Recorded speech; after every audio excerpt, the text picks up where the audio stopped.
Imagine waking up one morning and realizing your life savings are gone. Not lost in the market. Not stolen by hackers. But handed away willingly. To a scam that never made a single real dollar. This is not fiction. This is how Ponzi schemes destroy lives, and why millions still fall for them. You've probably heard the term Ponzi scheme before. It sounds complicated, maybe even old-fashioned. But don't be fooled. Ponzi schemes are still around today, just wearing better suits and using smarter words. To understand why they work so well, we need to start with a simple question. What exactly is a Ponzi scheme? A Ponzi scheme is a type of investment fraud. The scammer promises high, consistent returns with little or no risk. But there's a catch. There is no real investment, no business, no profits.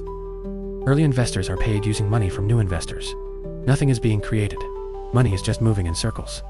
As long as new people keep joining, the illusion looks real. The moment new money stops coming in, everything collapses. The scheme gets its name from Charles Ponzi, an Italian immigrant in the United States in the early 1900s. Ponzi promised investors a 50% return in just 45 days. He claimed he was exploiting a loophole involving international postal reply coupons. In reality, there was no profitable operation. Ponzi was simply paying older investors with money from newer ones. For a while, it worked until it didn't. Let's make this easier to see. Imagine a man named Bob starts an investment company. Bob promises to double your money in 1 month. 5 people invest $100 each. Bob collects $500, spends it. No investing, no profits. When it's time to pay them back, Bob recruits 12 new investors. They give him $1,200. Bob uses that money to pay the first 5 investors their promised returns and keeps the rest. Those first investors are thrilled. They tell their friends. Trust spreads. Bob looks successful, but it's all fake.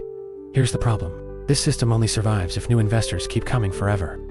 The moment people start asking for their money back, core recruitment slows down, the math breaks. The most infamous example is Bernie Madoff. For years, he promised steady returns of 10 to 20%. Not too high, not too suspicious. Madoff was a respected figure. He had served as chairman of NASDAQ. People trusted him. For 17 years, he ran the largest Ponzi scheme in history, stealing billions of dollars from thousands of investors. When the 2008 financial crisis hit, investors rushed to withdraw their money. Madoff couldn't pay. He confessed to his sons, who reported him to authorities.